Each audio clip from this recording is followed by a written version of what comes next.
아버지 하나님 감사합니다.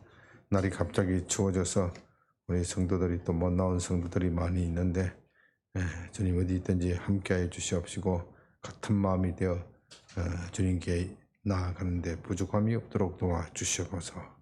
예수님 이름으로 기도드립니다. 아멘. 요즘 날이 추워져서 제대로 겨울 맛이 나지요. 이런 말을 한다고 해서 제가 겨울을 좋아한다는 것도 아니고 또 이렇게 겨울 되면 고생하시는 분들이 많은데 그런 분들을 무시하는 것도 아닙니다.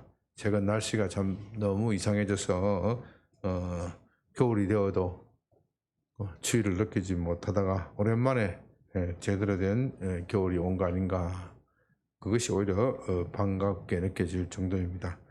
저는 이렇게 추운 겨울이 되면은 생각나는 장면이 있습니다. 제가 정업에 근무할 때, 30대 정업에 근무할 때 부모님께서, 부산에 계신 부모님께서 찾아오셨습니다. 그때가 12월이나 1일 아주 추운 겨울인데 눈이 펑펑 내렸습니다. 아이들이 초등학교에 다닐 때 일인데 할아버지 할머니가 먼 곳에서 오셨으니 얼마나 반기고 좋아하는지 모릅니다. 정업하면 내장산이고 내장산하면 단풍이죠. 단풍이죠. 그런데 이 내장산 겨울철 설경도 단풍에 못지않게 참 멋있습니다. 때마침 내린 눈으로 온 산이 하얗게 덮였고 아이들이 그 속에서, 눈 속에서 뒹굴고 뛰노는 모습이 그야말로 참 한 폭의 그림과도 같았습니다. 케이블카를 타고 산 위로 올라가는데 산 위에서 아래를 내려다보니 아래에 앙상한 가지 끝에 빨간 감이 마치 불타듯이 타고 있습니다. 그 장면이 그렇게 멋있을 수가 없습니다. 도시에서 자란 분들은 이런 모습을 잘 보지 못하였을 것입니다. 온 세상이 하얗게 덮인 가운데 가지 끝에 마치 불이 붙는 모습, 머릿속에 한번 그려보시기 바랍니다. 감은 그렇게 마지막 겨울까지 남아서 까치밥이 된다고 합니다. 원래 감나무는 고엽나무 또는 또 돌감나무라 그러죠. 자연적으로는 원래 고엽나무, 돌감나무라고 하는데 이 열매가 작고 떫어서 먹을 수가 없습니다. 식용으로 쓸 수가 없습니다. 그런데 이 돌감나무 중에서 돌연변이로 크고 맛이 있는 것들이 있다고 합니다. 그 가지들을 잘 접목해서 개량한 것이 현재의 감나무라고 합니다. 감나무 가지를 고엽나무, 돌감나무에 접목하기 위해서는 종래 나무를, 고엽나무를, 자생의 나무를 다 잘라내고 대목이라 그러죠. 대목 땅 밑에 있는 아주 조그마한 부분만 살짝 남겨둡니다. 그런 다음에 감나무 가지를 거기다가 붙여서 칭칭 감아놓지요. 잠시 후면 이 고엽나무 밑에 뿌리는 뭐예요 지금? 야생 감나무예요. 야생 돌감나무입니다. 그것이 다시 가지가 자라나오는데 이 자라면 야생 가지가 자라면 어떻게 해요? 이 가지를 잘라내야 합니다. 그렇지 않으면 뿌리로부터 오는 오는 영양분을 이 감나무 가지가 먹을 수가 없습니다. 이 지금 이 원래 있던 고엽나무, 감나무 가지를 붙이면은 이 원래 있던 나무가 어떤 가지를 좋아하겠어요? 원 가지를 좋아하고 이 새롭게 붙이는 것은 이질적인 거예요. 이질적인 것이기 때문에 영양분이 어디로 많이 가겠어요? 원 가지로 뻗쳐 나가게 되어 있습니다. 그렇게 되면은 접붙이는 것이 의미가 없게 되는 겁니다. 열매가 며칠 줄 수가 없습니다. 그래서 농부는 해마다 이 새롭게 자라는 이 나무를, 돌감나무를 자르고 또 잘라야 됩니다. 이렇게 자르다 보면 다시는 나오지 않아요. 그래서 우리가 우리가 먹는 아주 멋있는, 맛있고 멋있는 이렇게 감나무가 되는 겁니다. 그렇게 이 접붙이는 과정을 중생 어떤 목사님이 이렇게 접붙이는 과정을 중생으로 비유하였습니다. 좋은 나무 품종을 원래 우리는 나쁜 나무죠. 나쁜 나무였는데 하나님께서 우리에게 좋은 나무 품종을 접붙여 주셨다. 이 좋은 나무 품종을 청교도들은 성향이라고 불렀다고 말씀드렸습니다. 이 중생을 이해하는데 이 성향이라는 단어가 아주 참 중요합니다. 이 단어는 영어로 disposition 또는 inclination 또 오리엔테이션이라고 한다고 했지요. 이 성향은 우리 마음속 깊은 곳에 자리 잡고 있는 행동의 원리입니다. 내 자신도 그 행동의 원리가 무엇인지 잘 알 수가 없습니다. 성경에 우리 내면의 깊은 곳, 우리 마음 깊은 곳 이렇게 이렇게 표현하기도 하고 또 어떤 때는 가슴이라고 표현하기도 하고 어떤 때는 또 영혼이라고 번역하기도 하고 또 현대인으로서는 내면 무의식의 세계 뭐 이렇게 말할 수 있습니다. 이 내가 알지 못하는 이 내면의 깊은 속에 어떤 내 행동을 결정하는 원리가 있는데 이것이 바로 성향입니다. 나쁜 사람은 나쁜 결정을 하는 것은 이 성향, 이 내면의 관리가 잘못되어 있기 때문이고 좋은 사람이 좋은 결정을 하는 것은 이 내면의 관리가 잘 되어 있기 때문입니다. 따라서 거듭난다. 중생이라는 말은 이 성향, 이 내면의 행동 원리를 새롭게 하는 것을 말합니다. 그는 이전의 성향은 옛사람이라고 하는데요. 세상에 속하였고 또 마귀의 지배를 받았습니다. 그러나 이제 그 나쁜 성향에서 해방되어 새로운 성향이 심겨졌습니다. 그런데 이 새로운 성향이 심겨져서 열매를 맺기 위해서는 시간이 걸립니다. 관리가 필요합니다. 이것이 마치 접붙임과도 같다는 겁니다. 접붙임 받은 감람나무는 돌감나무와 싸워 이겨야 합니다. 그렇지 않으면 뿌리에서 오는 영양을 돌감 가지가 빼앗아 버리고 접붙인 감나무는 열매를 맺지 못합니다. 그래서 농부는 이 돌감나무 가지가 올라오면 사정없이 잘라버립니다. 그와 같이 우리 믿는 사람도 옛사람을 사정없이 잘라내어야 합니다. 그렇지 않으면 새롭게 접목된 좋은 성향이 열매를 맺을 수 없습니다. 우리는 이런 과정을 성화라고 부르는 겁니다.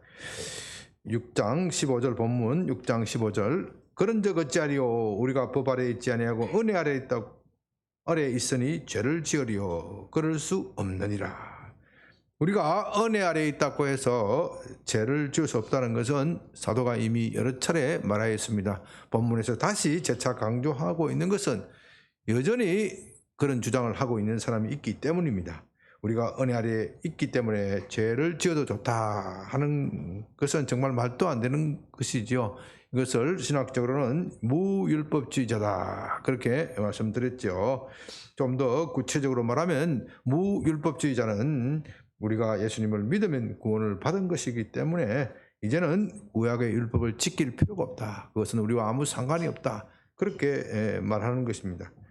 반면 율법주의자들은요, 구원받기 위해서는 믿음도 필요하지만 율법도 지켜야 한다고 주장합니다. 율법주의자라고 해서 믿음이 필요 없다고 말하는 것은 아닙니다. 믿음도 필요하지만 율법도 지켜야 한다. 그것이 율법주의자입니다. 교회사를 보면요, 이렇게 늘 율법주의와 무율법주의가 교회를 괴롭혔고 성도들을 미혹된 길로 가게 하였습니다.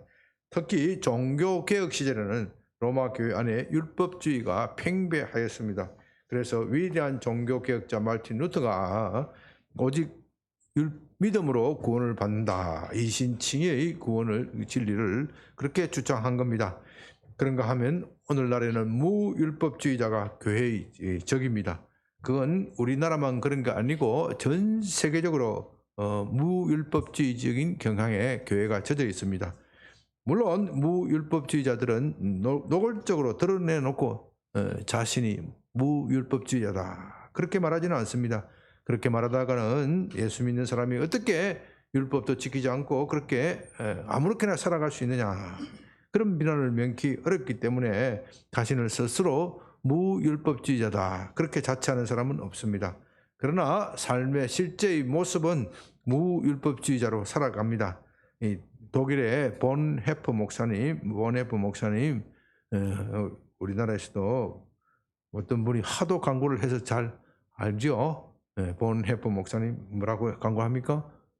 미친 자에게 운전대를 맡기지 말라. 뭐 그 하도 광고를 해서 본헤프 목사님 잘 아는데요. 참 독일의 아주 나치 시절에 정말 독일의 대표적인 양심적인 목사님이죠.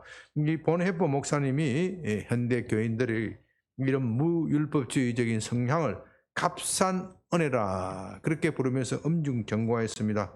로마서 8장 17절에서는 우리가 하나님의 자녀라면 그리스도와 함께 상속자가 되지만 고난도 함께 받아야 한다. 8장 17절 참 중요한 말씀입니다.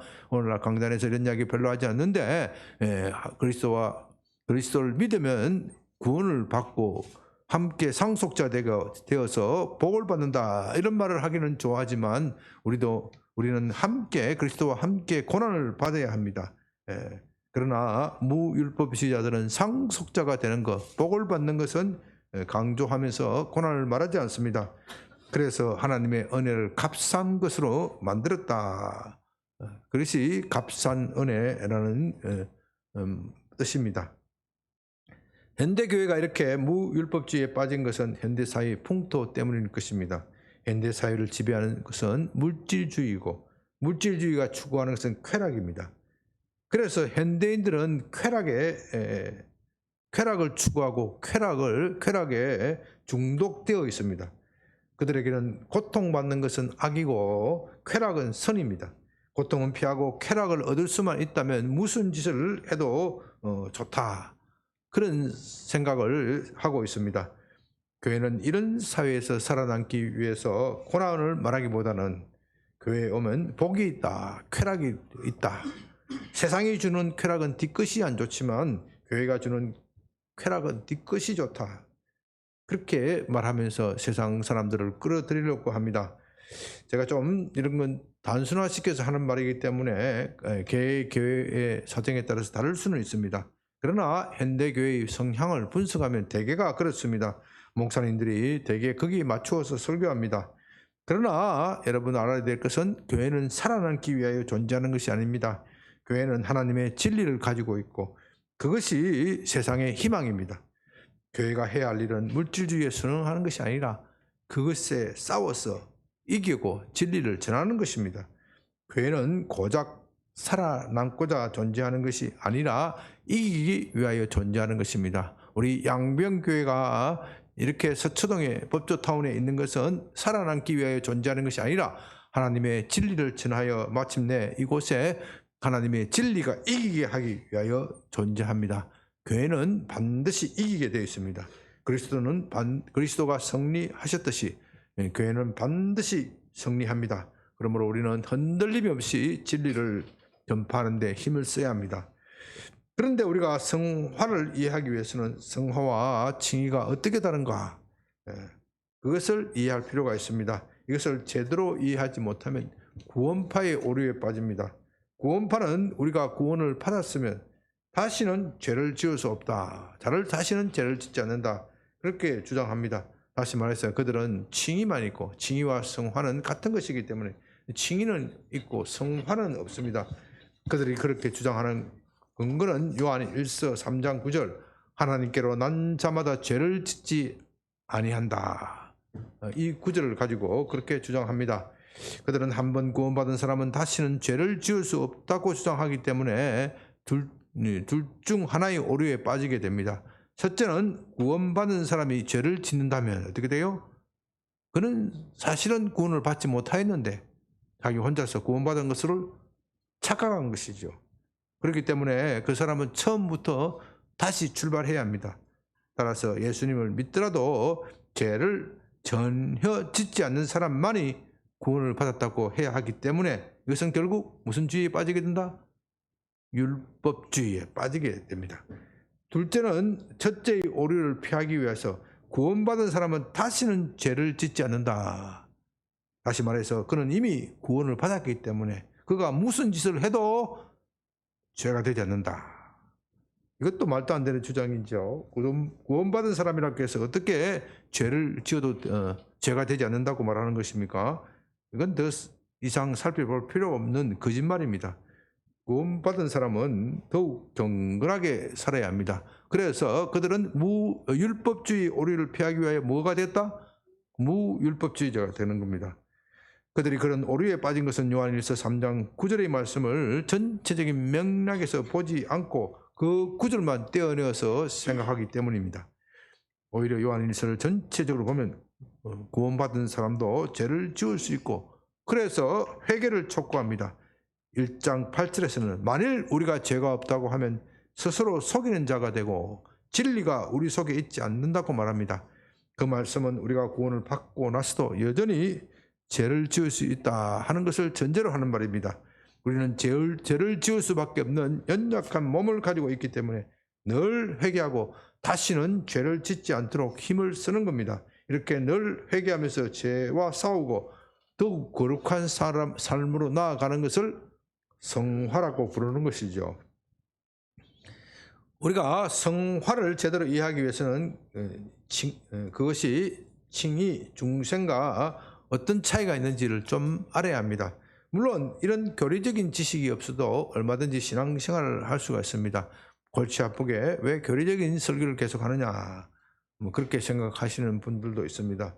그러나 우리가 이단의 속삭임에 흔들림 없이 견고하게 신앙생활을 하려면 이런 기초적인 교리를 알아야 합니다. 제가 방금 구원파의 교리에 대해서 말씀드렸지만 여러분들이 저로부터 설명을 듣지 않고 그들이 말하는 몇 가지 성경 구절을 들이대면 대개는 꼼짝없이 당하게 되어 있습니다. 그래서 우리는 이런 교리적인 지식을 알아야 견고한 믿음을 가질 수 있습니다. 먼저 칭의라는 것은 글자 그대로 의롭다고 부르는 겁니다. 불칭, 어렵다 할 때 어쩌 쓰는데 어렵다고 부르는 거. 그건 법률적 선언입니다. 이 칭의는 법률적 선언이라는 것을 알아두어야 합니다. 그것을 이해하는 것이 나중에 성화와 중생 이것을 이해하는 데 도움이 됩니다. 칭의가 법률적 선언이라는 것은 그 대표적인 예가 판사가 법정에서 판결을 선고하는 겁니다. 판사가 유죄라고 하면 그 사람은 어떻게 돼요? 유죄가 되는 것이고 무죄라고 선고하면 어떻게 돼요? 무죄가 되는 겁니다. 그러나 실제에 있어서는 오판이 있을 수 있습니다. 그 사람이 죄를 범하였는데 실제는 범하였는데 무죄라고 선고할 수도 있고 또 그 반대로 죄를 범하지 않았는데도 불구하고 유죄라고 선고할 수가 있습니다. 그 둘이 일치했으면 좋겠지만 세상에는 이렇게 오판이 얼마든지 있을 수 있습니다. 그렇기 때문에 그 둘이 일치하지 않는 비극이 일어나는 겁니다. 그러나 실체가 어떻든 법의 집행은 판사의 선고를 기준으로 하는 것이죠. 판사가 유죄라고 하면 교도소로 가는 거고 판사가 무죄라고 하면 교도소에서 나오는 겁니다. 이것을 가지고 법정적 선언이다. 법정적 선언이라고 부릅니다. 칭의는 그와 같은 법정적 선언입니다. 인간은 죄를 범하였습니다. 그건 하나님의 법정에서 이미 모든 조사가 마쳤고 확인이 되었습니다. 하늘도 알고 땅도 알고 죄를 지은 인간들도 알고 있습니다. 이제 그에게 남은 것은 재판장이신 하나님이 그를 유죄라고 선고하는 일입니다. 그런데 하나님이 뜻밖에도 재판장이 뜻밖에도 그를 유죄라고 말하지 않고 무죄로 선언하신 겁니다. 그 이유는 하나님의 아들이신 예수 그리스도께서 인간의 죄값을 치르기 때문입니다. 이제 예수 믿는 사람이 의롭게 된다 하는 것은 바로 그런 의미입니다. 그는 실제는 유죄입니까? 무죄입니까? 유죄이지만 재판장이 그를 무죄로 선언한 겁니다. 그러니까 그렇게 의롭게 되었다, 의인이라고 선언하더라도 그의 인간성 자체는 어떻게 해요? 여전히 죄인이고 인간성 자체는 변함이 없습니다. 칭의가 인간의 인간성 자체의 변화를 가져오는 것은 아닙니다. 칭의는 죄인을 어렵다고 하는 선언일 뿐이고 인간성 자체, 이거 중요합니다. 잘 이해돼요. 인간성 자체는 변함이 없습니다. 그는 여전히 죄인일 뿐이고 죄를 짓는 성향을 그대로 가지고 있습니다. 그런데 이 칭의만 있다면은 우리가 어떻게 하나님이 어렵다고 말할 수 있겠습니까? 죄인을 어렵다고 하신 하나님이 불의한 것이 됩니다. 어떻게 과거의 죄값은 그렇게 했다 하더라도 앞으로 그가 또 계속 죄를 지을 것인데 어떻게 그런 사람을 그런 죄인을 의인이라고 부를 수 있는 겁니까? 그래서 하나님은 우리 죄인인 우리를 어렵다고 불러주시면서 칭의 어렵다고 불러주시면서 우리의 인간성도 변화시키는 주시는데 이것이 바로 거듭남 그리고 그 다음에 성화입니다. 우리 인간성을 변화시켜 주는 것, 이것이 거듭남 또는 거듭남 그리고 성화입니다. 먼저 거듭남, 이 중생에 대해서 말씀드리면 하나님이 우리를 어떻게 거듭나게 하시는지 이건 참 신비로운 일입니다. 예수님은 요한복음 3장에서 니고데모에게 사람이 물과 성령으로 거듭나지 않으면 하나님의 나라로 들어갈 수가 없다고 하였습니다. 결론적으로 성화는 예수님이 하시는 것이 아니라 중생은 예수님이 하시는 것이 아니라 누가요? 성령님이 하십니다. 성령님. 여러분들이 나중에 요한복음 3장을 잘 읽어보시면요, 처음에는 성령에 대한 이야기를 쭉 하시다가 뒤에 가서는 하나님이 세상을 이처럼 사랑하사 독생자를 주셨으니 누구든지 저를 믿는 자마다 멸망치 않게 하리라. 그래서 이 요한복음 3장에 보면 거기에 칭의, 성화, 중생, 성화 이런 내용들이 한꺼번에 집약적으로 포함되어 있습니다. 물과 성령으로 어떻게 거듭나게 하시냐? 우리가 예수님을 믿을 때 하나님은 우리를 어렵다고 하시고 이것이 뭐라고요? 칭의를 주시고 그 칭의를 하실 때 그 우리 마음속에 거듭나게 하신다. 무엇으로요? 성령으로 거듭나게 하신다. 이 신학적으로는요, 칭의가 먼저인지 거듭남이 먼저인지 하는 논쟁이 있습니다. 그러나 이런 순서는 별로 중요한 것이 아닙니다. 아마 동시에 일어날 것입니다. 하나님은 우리를 거듭나게 하시고 또 어렵게 하시는 겁니다. 또 우리를 어렵게 하시고 또 거듭나게 하시는 거예요. 이것이 한꺼번에 복합적으로 일어나는 일인데 여러분들이 설명하기 좋도록 하기 위하여 이렇게 구분해서 말씀을 드리는 겁니다. 그러므로 우리는 이 구분해서 말씀을 들으면 나중에 그것을 총합해서 집합해서 이거는 한꺼번에 복합적으로 일어나는 일이다. 그것을 이해해야 합니다. 그런데 이렇게 거듭난 사람, 중생한 사람이라고 해서 갑자기 일시에 새로운 사람이 되는 것이 아니라는 겁니다. 성경은 거듭남을 씨가 심겨지는 것에 비유하였습니다. 씨를 뿌린다고 해서 즉시 열매를 맺는 것이 아니죠. 씨를 가꾸고 관리를 해야 가을에 풍성한 열매를 맺을 수 있습니다. 그와 같이 우리 속에 있는 심겨진 거룩한 성향은 가꾸어야 참된 열매, 거룩한 열매를 맺을 수 있다는 겁니다. 이 열매가 바로 갈라디아서에서 말하는 성령의 9가지 열매, 9가지만 있는 것이 아니고 대표적인 예시를 들어서 하는 겁니다.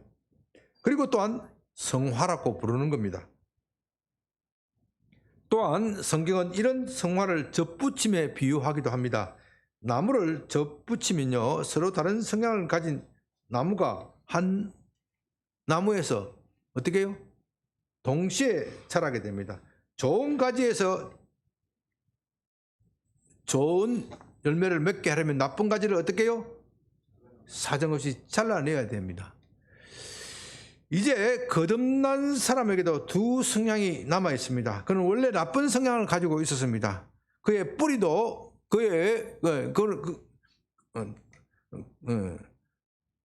그런데 하나님께서 그에게 좋은 성향, 그에게 이질적인 좋은 성향을 심어 주셨습니다.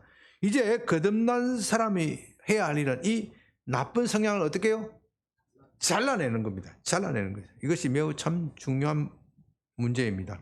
다시 말씀드립니다. 거듭난 사람에게는 두 성향이 있습니다. 그에게 남아있는 옛 성향은 이전대로 그냥 그대로 살도록 영향을 미치고 새 성향은 새롭게 살도록 영향을 미칩니다. 이 두 성향이 서로 싸움을 벌입니다. 이것을 가지고 갈라디아서 5장 10절에서는 육체의 소욕은 성령을 거스리고 성령은 육체를 거스리면서 서로 대적하여 싸운다. 그렇게 표현하였습니다. 이렇게 서로 대적하여 싸우는 것이 바깥에 있는 것이 아니라 어디에요? 내 안에 있습니다. 내 안에 있는 싸움입니다. 거듭나지 않는 사람은 이런 싸움이 없어요. 그에게는 성령의 소욕이 없고 오직 육체의 소욕만 있기 때문에, 육체의 욕망만 있기 때문에 이런 싸움이 없이 쉽게 그냥 범죄를 저지릅니다. 물론 그에게도 양심이 있기 때문에 죄를 지을 때 좀 괴로워하지만, 그러나 그 양심의 소리는 너무나도 적습니다. 그렇기 때문에 자기의 육체의 쾌락이 원한다면 언제든지 양보할 용의가 있습니다. 다만 들키지만 않으면 되는 거예요. 들키지만 않으면 되는 거예요. 거듭나지 못한 사람의 궁극적인 원리는, 현대인들의 궁극적인 원리는 쾌락이기 때문에, 쾌락이 더 크다면은 언제든지 양보를 하는 겁니다. 왜 죄를 짓지 않습니까? 교도소에 가면 쾌락이 줄어들기 때문에. 쾌락이 줄어들기 때문에. 지금 불편해도 법을 지키는 것이 나중에 교도소에 가서 큰 일을 당하는 것보다 낫다. 이것이 현대인들의 생각입니다. 그렇기 때문에 그는 별로 고민하지도 않고 육체의 쾌락대로 살아갑니다. 그러나 참된 신자에게는 이 두 성향이 남아서 서로 치열하게 싸웁니다. 그렇기 때문에 신자는 성화에 대한 고민이 많습니다. 내가 그리스도인으로서 여전히 부족하고 그래서 괴로움을 느끼는 사람, 나는 하나님의 요구에 미달한다, 참 괴롭다, 그렇게 고통하는 사람은 참된 신자입니다. 거짓된 신자는 그런 고민이 없어요. 예배를 나오지 않아도 고민이 없고 주일날 교회를 나오지 않고 다른 짓을 해도 별 갈등이 없습니다. 그러나 신자는 고민합니다. 늘 하나님과 세상 사이에 무엇을 선택할 것인가, 이것을 두고 고민합니다. 오늘도 고민하고 내일도 고민합니다. 왜냐하면 내 속에 아직도 죄성이 남아있기 때문에 그렇습니다. 내 속에 남아있는 죄성은 늘 세상을 선택하라고 그렇게 충동질을 하기 때문에 나는 오늘도 고민하고 내일도 고민할 수밖에 없습니다. 성령은 그런 신자들에게 육체의 욕심을 죽이고 성령이 원하는 대로 살아가라, 그렇게 말씀하시는 것이죠. 그렇게 순종하여 살면 성령의 열매를 주릉주릉 맺는다고 말합니다. 이것이 참된 신자의 모습이고 성화의 과정입니다.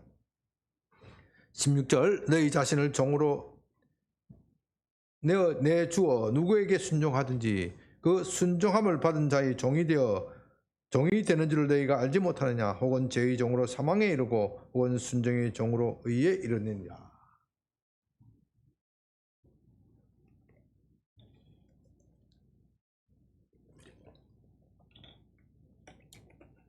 16절부터 23절까지 참 순종 또는 종이라는 단어가 무려 13번이나 되풀이 됩니다. 그 의미는 모두 같은 겁니다. 종의 최고의 미덕은 주인에게 절대적으로 순종하는 겁니다.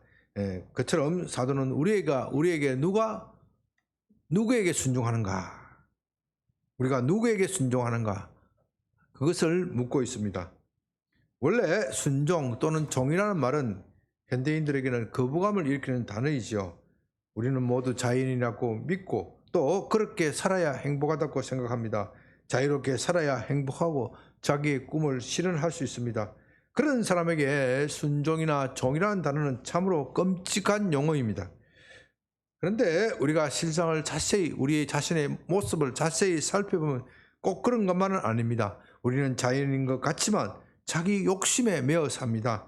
그 욕심에 매이면 내가 이러면 안 되지 하면서도 그 욕심에 끌려가서 그렇게 결정하게 되어 있습니다. 그런 점에서 우리는 욕망의 종입니다. 우리 속에 있는 욕심의 종입니다.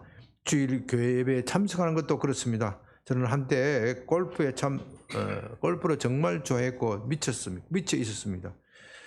예수 믿는다고 하면서도 일주일 내내 주말에 골프를 갈 것만 생각합니다. 이번 주말에는 누구와 동반자가 되어서 어디로 갈까? 월요일이 되면은요, 복귀를 해요. 골프 치는 사람들은 복귀를 해요. 어제 골프를 쳤는데, 그거 이렇게 맞았으면 쏙 들어갔을 걸. 그게 하루나 이틀 지나가다가, 그 다음에는 누구하고 골프를 칠 건가? 그거 생각하는 거예요. 일주일 내내 골프. 외에는 다른 게 없어요. 그런 점에서 저는 골프의 욕망이었습니다. 골프의 욕망의 종이었습니다. 그것 외에 다른 것을 생각할 수가 없어서요. 그런데 은혜를 받고 나니까 저의 욕망이 달라졌습니다. 과거에 그렇게 좋던 골프가 왜 그렇게 시시하게 보이는지 모릅니다. 골프 자체가 재미가 없다는 건 아닙니다. 골프는 여전히 좋은 운동이고 나이가 들어서는 그렇습니다. 더욱 그렇습니다. 야외에 시원한 공기를 마시면서 좋은 공기를 마시면서 참 좋은 운동이지요. 그러나 골프보다는 예배가 훨씬 더 좋습니다. 그렇게 되어버렸습니다.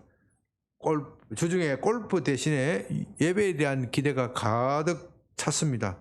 왜 이렇게 주일이 더디 오는 겁니까? 주일이 끝나고 나면 너무도 아쉬워서 다음 주일이 또 기다려집니다. 그런 경험이 반복되다 보니 골프는 자연히 멀어졌고 이제는 지금 아예 골프 생각이 나지도 않습니다. 제가 계속해서 골프에 미쳤다면 어떻게 될까요? 그건 물어나마나 한 질문이죠. 저는 멸망의 자식이 되었고 아마 지옥의 아랫목에 가게 되었을 것입니다. 그러나 성령께서는 제게 교회로 예배로 나오라고 속삭였고 저는 그 성령의 음성에 순종하였지요. 그래서 지금은 목사까지 되어서 여러분과 함께 천국의 길로 향하고 있는 겁니다. 우리는 누구에게 순종하느냐에 따라서 우리의 미래가 결정됩니다. 우리의 현재와 미래가 결정됩니다. 죄의 욕구에 순종하면 사망에 이르게 되고 의에게 순종하면 생명을 얻습니다.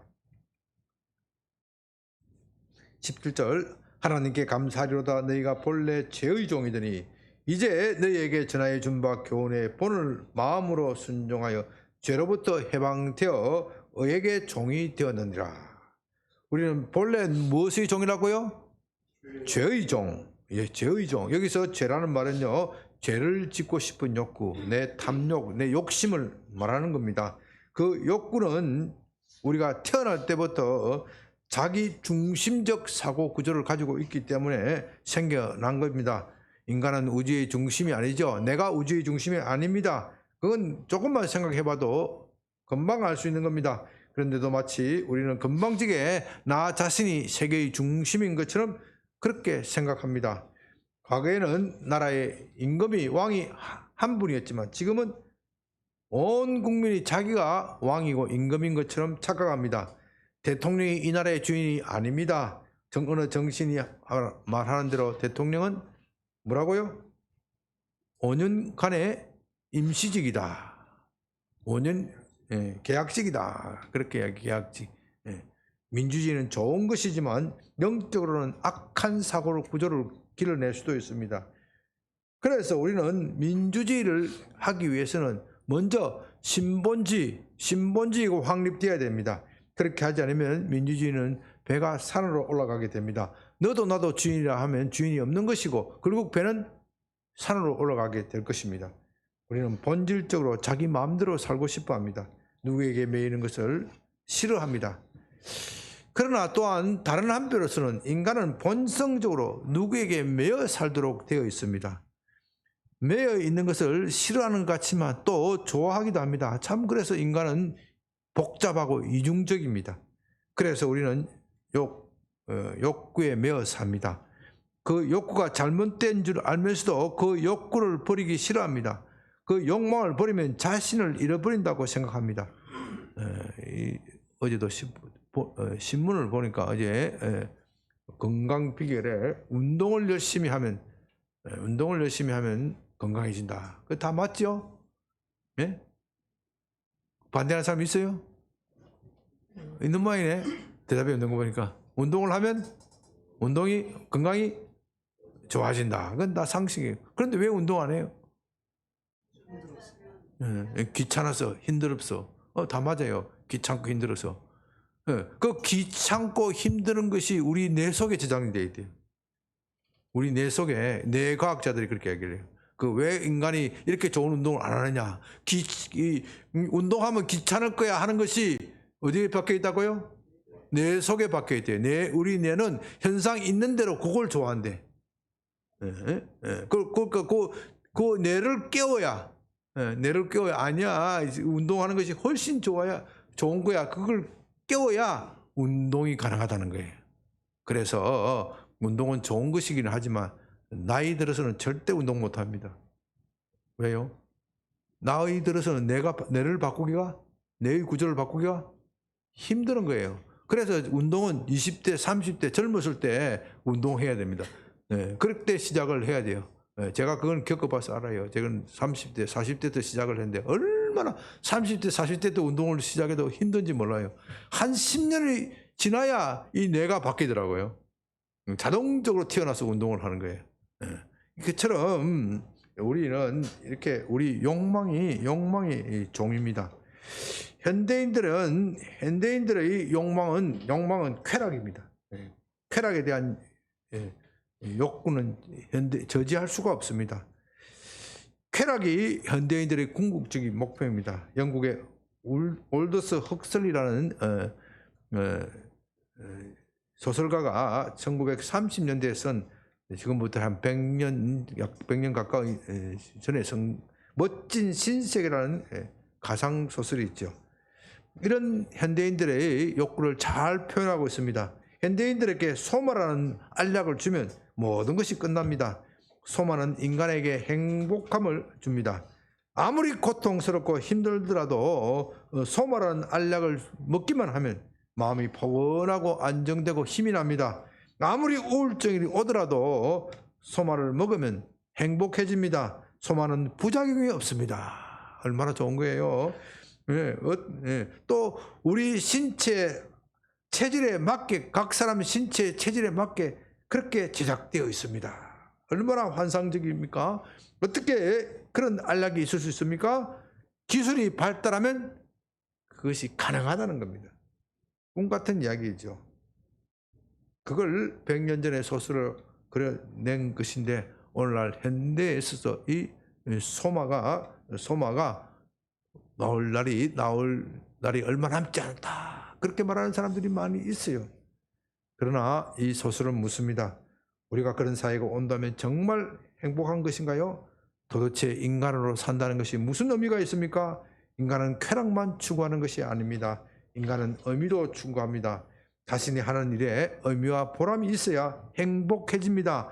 아무리 고통스럽고 힘들더라도 내가 하는 일에 의미가 있어야 행복하다는 겁니다. 우리가 거듭난다는 것은 그 참된 의미를 다시 살려내는 것이다. 그렇게 말할 수도 있습니다. 거듭난 사람은 인생의 참된 의미를 압니다. 보람을 압니다. 그 의미와 보람을 위하여 자기의 목숨을 바칠 수도 있습니다. 본문은 이것을 가지고 우리가 전에는 죄의 종이었는데 이제는 의에게 종이 되었다. 그렇게 말합니다. 전에는 죄의 욕구에 맹목적으로 순종하였지만 이제는 그 죄의 욕구를 거절하고 의가 원하는 것을 절대적으로 받아들이고 순종한다. 그런 뜻입니다. 만일 우리가 의에게 복종하지 않으면 마음이 괴롭습니다. 행복하지 못합니다. 전에는 죄를 짓는 것이 행복했지만 이제는 그렇지 않습니다. 그 이유는 우리의 내면의 성향이 어떻게 해요? 변화되었기 때문입니다. 전에는 죄를 짓는 성향의 종이었지만 이제는 의를 행하는 성향의 종이 되었습니다. 19절 너희 육신이 연약함으로 내가 사람의 예대로 말하노니 전에 너희가 너희 지체를 부정과 불법에 내주어 불법에 이른 것 같이 이제는 너희 지체를 의에게 종으로 내주어 거룩함에 이르라. 우리의 성향이 변화되었다고 해서 금방 끝나는 것이 아닙니다. 모든 것이 끝나는 것이 아닙니다. 이 변화된 성향은 접붙임을 받은 겁니다. 접붙임을 받은 것입니다. 접붙인 나무는 관리를 하지 않으면 원래 있던 나쁜 품종의 나무 가지가 자라나서 좋은 품종을 덮어버립니다. 좋은 품종이 자라나서 열매를 맺도록 하기 위해서는 어떻게 해요? 나쁜 품종의 가지를 어떻게 해요? 사정없이 잘라내야 합니다. 그처럼 우리 속에는 두 가지 성향이 자라고 있는데, 새로운 성향, 좋은 성향이 자라기 위해서는 옛 성향, 나쁜 성향을 어떻게 해요? 잘라내야 합니다. 그래야 새 성향이 자랄 수 있습니다. 이제 우리 믿는 사람이 해야 할 일은 옛 성향은, 옛 나쁜 가지를 과감하게 아낌없이 잘라내는 것입니다. 그러므로 거듭남에 있어서는 우리가 해야 할 일이 없습니다. 거듭남은 어떻게 거듭난다 그랬죠? 우리가 예수님을 믿으면 하나님께서 우리 속에 새로운 성향을 심어주시는 겁니다. 그러나 성화에 있어서는 우리가 해야 할 일이 있습니다. 거듭남은 믿기만 하면 하나님께서 우리 속에 그렇게 해 주시는 것이지만, 성화는 우리가 이 옛 성향을 어떻게 해요? 잘라내야 합니다. 그것을 가지고 본문에서는 죄를 버리고 의를 택하라고 말합니다. 죄를 짓는 성향을 부정하고 의를 행하는 성향에 순종하라는 뜻입니다. 이렇게 옛 사람을 죽이는 것을 영어로 mortification이라고 합니다. 이 mortification, 죄 죽임이라는 단어로 번역이 되는데요. 이것도 참 중요한 단어인데 현대 그리스도인들이 잊어버린 고어가 되어버리고 말았습니다. 그러나 그렇게 해서는 안 되지요. 우리는 우리 안에 있는 죄를 죽여야 합니다. 그것이 신자가 해야 할 가장 중요한 일이고 첫 번째 단계입니다. 이 죄가 죽어야 의가 열매를 맺는 겁니다. 우리가 이렇게 자신을 새로운 성향에 굴복하여 순종하면 거룩함에 이른다는 겁니다. 이 거룩함에 이르는 것이 성화의 목표입니다. 성화란 지난주에 말씀드린 바와 같이 세상과 구분되어서 하나님께 바쳐진다. 우리 인생의 주인은 내 자신이 아닙니다. 나 자신은 창조주가 아니라 지음을 받은 피조물입니다. 피조물의 가장 영광스러운 것은 창조주의 뜻에 따라 사는 겁니다. 그러므로 성화는 하나님께 바쳐주는 것은 우리 인간의 당연한 목표입니다. 성화가 되었다고 해서 우리가 자랑할 거리가 없습니다. 그것은 당연한 일이기 때문에 하나님이 그것을 가지고 우리에게 상 주실 일은 없습니다. 그러나 그럼에도 불구하고 하나님은 우리에게 성화가 되면 엄청난 상을 주실 것을 약속하고 계십니다. 그 상은 우리가 하나님의 자녀가 되어 하나님과 함께 사는 것입니다. 그래서 우리 그리스도인들의 최종 목표는 하나님과 함께 사는 겁니다. 하나님과 함께 살려고 하면 뭐가 되어야 된다고요? 성화가 되어야 됩니다. 우리는 전에는 죄의 종이었습니다. 그런데 하나님께서 우리를 자신의 아들 예수 그리스도의 피로 사셨고 또 우리를 양자로 입적하셨습니다.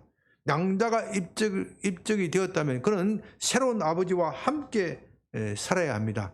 그러나 몸은 함께 살다고 하더라도 마음으로 함께 살지 못하면 사는 것이 아닙니다. 이 몸이 함께 사는 것은 입적이라고 볼 수 있고 마음이 함께 사는 것이 바로 성화다.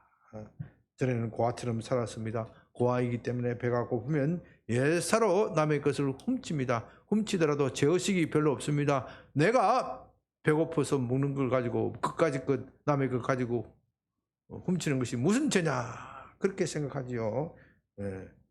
그러나 우리의 새아버지는 참으로 부자이시고 또 마음이 넉넉합니다. 온 세상을 가지고 계시고 다스리십니다.